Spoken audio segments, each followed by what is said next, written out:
It is day 7 of reading a chapter of the Bible every day.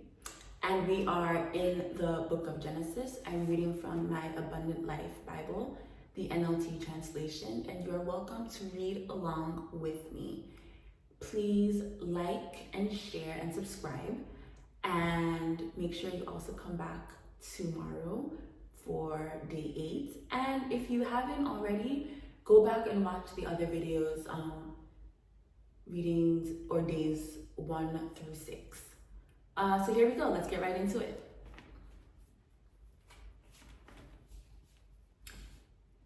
Genesis 7, the flood covers the earth.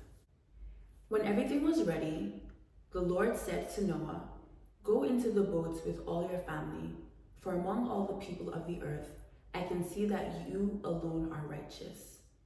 Take with you 7 pairs, male and female, of each animal I have approved for eating and for sacrifice. And take 1 pair of each of the others. Also take 7 pairs of every kind of bird. There must be a male and a female in each pair to ensure that all life will survive on earth after the flood.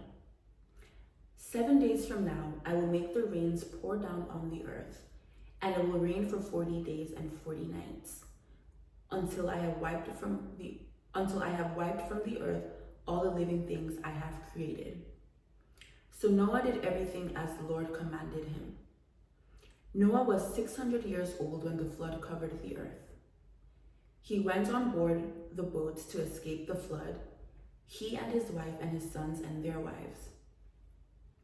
With them were all the various kinds of animals, those approved for eating and for sacrifice, and those that were not, along with all the birds and the small animals that scurry along the ground. They entered the boat in pairs, male and female, just as God had commanded Noah. After 7 days, the waters of the flood came and covered the earth. When Noah was 600 years old, on the 17th day of the 2nd month, all the underground waters erupted from the earth, and the rain fell in mighty torrents from the sky. The rain continued to fall for 40 days and 40 nights. That very day, Noah had gone into the boats with his wife and his sons, Shem, Ham, and Japheth, and their wives. With them in the boat were pairs of every kind of animal, domestic and wild, large and small, along with the birds of every kind.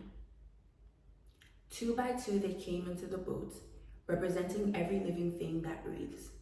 A male and female of each kind entered, just as God had commanded Noah.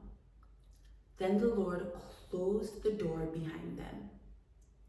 For 40 days, the flood waters grew deeper, covering the ground and lifting the boat high above the earth. As the waters rose higher and higher above the ground, the boat floated safely on the surface. Finally, the water covered even the highest mountains on the earth, rising more than 22 feet above the highest peaks. All the living things on earth died: birds, domestic animals, wild animals, small animals that scurry along the ground, and all the people. Everything that breathed and lived on dry land died. God wiped out every living thing on the earth: people, livestock, small animals that scurry along the ground, and the birds of the sky. All were destroyed. The only people who survived were Noah and those with him in the boat. And the flood waters covered the earth for 150 days.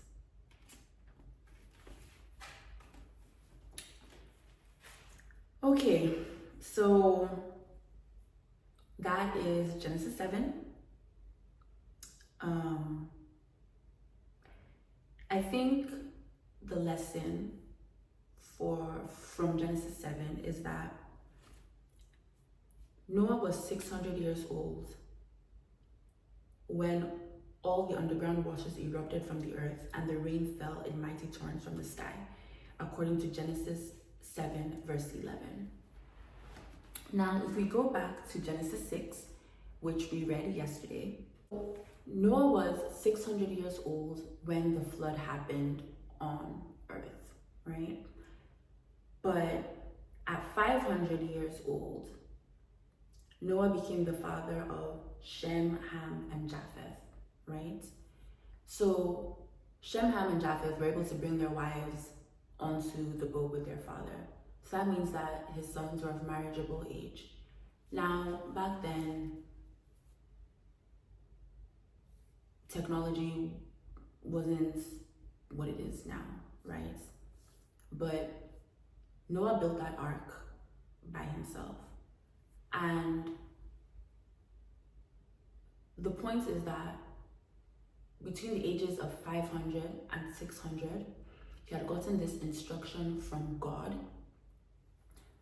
and he had to stick with it. It was a long-term project. It wasn't just going to happen in 5 days or 5 weeks or 5 hours or 5 months. It was a long-term project. It was a long-term instruction. And sometimes you get a long-term project or you get long-term instructions from God, and you just have to slug it out on your own and stay the course. And you have to know and trust that when God tells you something, you just need to see it all the way through, because the day is coming where what you're hoping for, or the reason rather that God told you to do that thing, will make itself clear and will appear. And you don't want to miss the boat. See what I did there? Anyway, you don't want to miss your blessing. You don't want to miss your covering, or your opportunity or your moment. So again, when God gives you instructions, sometimes they may seem like a little crazy, a little outrageous. You may not really understand. You may not see the big picture or have like the full vision. You don't need to worry about that. Noah could have never really imagined or foreseen the destruction that was coming. Even if he did have like a glimpse, right?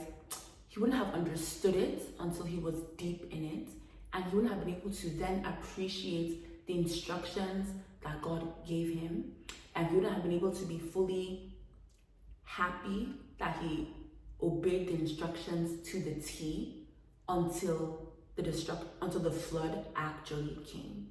So whatever it is that God is telling you to do it and keep on doing it until it is complete, because the day is coming where it'll all make sense as to why those are the instructions that you were given.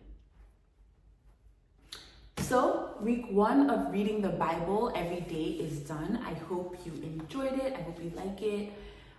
Please share the video, and please, of course, join me tomorrow for day 8. We'll be reading Genesis 8.